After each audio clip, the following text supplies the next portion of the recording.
Bonsoir.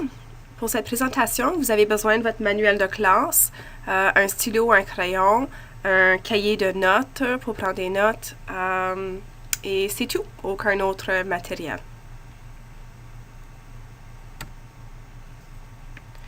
Si vous vous souvenez de l'activité qu'on a fait la semaine passée en salle de classe, vous avez placé un sou dans un contenant. Ensuite, vous vous êtes baissé les yeux jusqu'à ce que vous ne voyiez plus le sou. Ensuite, ton partenaire a rempli le contenant d'eau et tout d'un coup, sans avoir bougé ta tête, tu pouvais maintenant voir le sou. Donc, ce qui est arrivé ici, c'est vraiment la réfraction. Dans l'air, la lumière va voyager en ligne droite.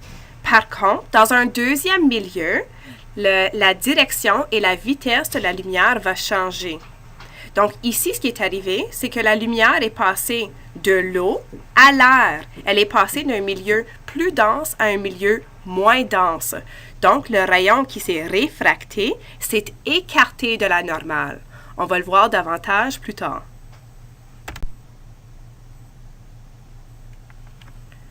Nous avons déjà vu quelques propriétés de la lumière. Donc en voici par rapport à la réfraction. Donc, la lumière voyage en ligne droite à une vitesse constante dans un même milieu.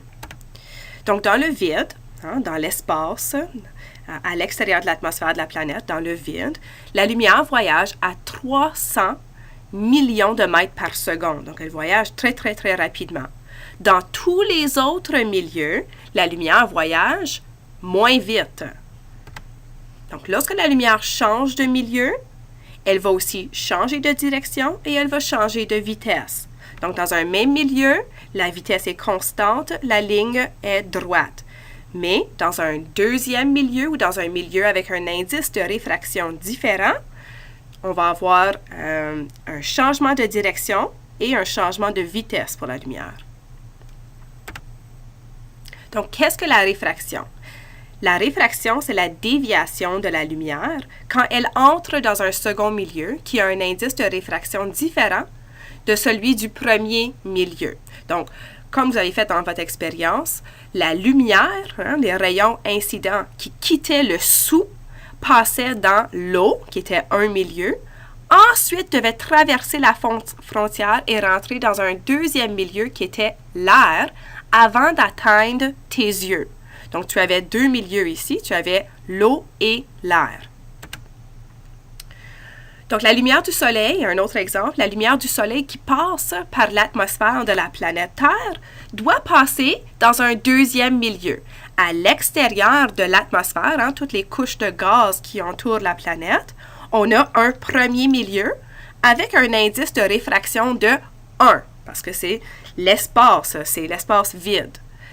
Une fois que la lumière commence à pénétrer dans l'atmosphère, on a maintenant un deuxième milieu qui est composé des gaz qu'on inspire dans l'atmosphère. On peut ici voir aussi que l'indice de réfraction ou l'angle de réfraction, elle est plus petite que l'angle d'incidence. Donc, le principe de Fermat. On a parlé du principe de Fermat pour prédire le chemin exact qui était suivi par la lumière. Puis on s'est servi de ce principe de Fermat lorsqu'on a vu la réflexion dans les miroirs plans et les miroirs courbes. On peut se servir du principe de Fermat encore pour expliquer le chemin suivi par la lumière lorsqu'elle rentre dans un deuxième milieu. Donc, le principe dit que la lumière se propage d'un point à un autre le long du chemin qui prend le moins de temps.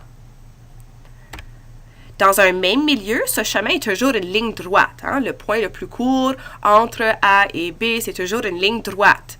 Mais lorsque le milieu est différent, le trajet le plus rapide n'est plus une ligne droite. Donc, on va juste revoir un peu de vocabulaire avant de continuer.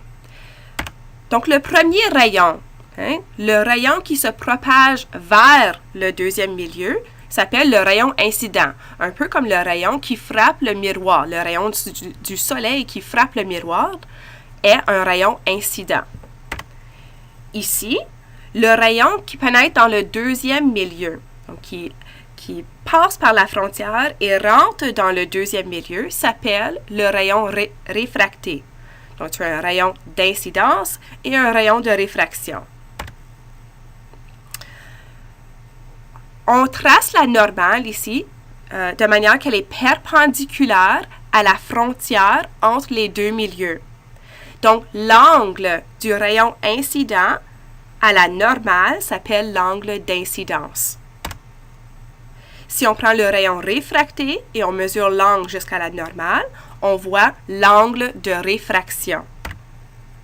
La frontière entre deux milieux avec des indices de réfraction différents s'appelle la frontière.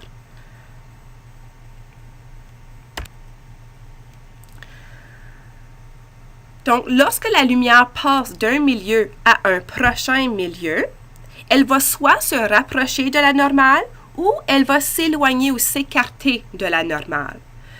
Donc, lorsque la lumière passe d'un milieu qui est moins dense à un milieu qui est plus dense, la lumière va se rapprocher de la normale parce qu'elle voyage beaucoup moins vite dans le milieu qui est plus dense. Donc, si vous regardez dans le premier diagramme qui est à la gauche, on voit un rayon incident. À la frontière, la lumière change de direction et change de vitesse. Elle ralentit et donc elle se rapproche de la normale. Qui veut dire ici que l'angle d'incidence sera supérieur à l'angle de réfraction. Si vous regardez le diagramme qui est à votre droite, on a la situation inverse. Donc, tu as un peu comme l'expérience que vous aviez faite avec le sou. Tu as un rayon incident qui quitte l'extrémité du sou, qui monte à la frontière entre l'eau et l'air. Tu as un angle d'incidence ici qui est beaucoup plus petite comparé à l'angle de réfraction lorsque le rayon passe de la frontière jusqu'à l'œil. Donc, si le rayon passe d'un milieu avec un faible indice de réfraction à un milieu avec un indice de réfraction plus important, le rayon réfracté va s'approcher de la normale. Si, comme dans notre deuxième situation, le rayon incident quitte un milieu avec un indice de réfraction supérieur et entre dans un milieu avec un indice de réfraction inférieur, le rayon réfracté va s'écarter de la normale. Vous avez plusieurs exemples de milieux avec des indices de réfraction. Donc, un milieu, une substance pure, a un indice de réfraction qui ne change pas. On utilise toujours cet indice de réfraction parce que la vitesse de la lumière s'exprime en chiffre qui est quand même assez important. Et c'est beaucoup plus facile d'utiliser un indice de réfraction que d'utiliser la vitesse de la lumière dans ce milieu donné. Donc, qu'est-ce qu'un indice de réfraction? C'est le rapport entre la vitesse de la lumière dans le vide et sa vitesse dans un milieu donné. Donc, si la vitesse de la lumière dans le vide est 300 millions de mètres par seconde ou 3 fois 10 à la 8 mètres par seconde, et la vitesse de la lumière dans l'eau est 2,26 fois 10 à la 8 mètres par seconde. Donc, le milieu, l'eau, elle est beaucoup plus dense. La lumière voyage moins vite. On peut calculer l'indice de réfraction de l'eau à l'aide de cette formule. Donc, N, ici, représente l'indice de réfraction de la substance, ici l'eau. C c'est une constante. Elle représente la vitesse de la lumière dans le vide. Le V représente la vitesse de la lumière dans le milieu qu'on cherche à identifier. Et donc, tu divises la vitesse de la lumière dans le vide par la vitesse de la lumière dans le deuxième milieu pour te donner un chiffre qui n'a pas d'unité, parce que tu vas éliminer mètre par seconde divisé par mètre par seconde s'annule.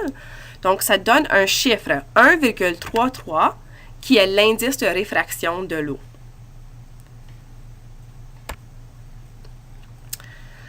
Dans un prisme, la lumière va subir une dispersion. Donc, c'est vraiment la séparation des couleurs par réfraction. Vous savez déjà que la lumière blanche comprend toutes les longueurs d'onde visibles. Donc, lorsque la lumière blanche entre le prisme, à l'intérieur du prisme, la lumière est réfractée une fois et en sortant du prisme, la lumière est réfractée une deuxième fois. Puis, cette réfraction va vraiment séparer toutes les longueurs d'onde et ça nous permet de voir toutes les couleurs de la lumière blanche, les 7 couleurs de la lumière blanche qui forment vraiment aussi un arc-en-ciel.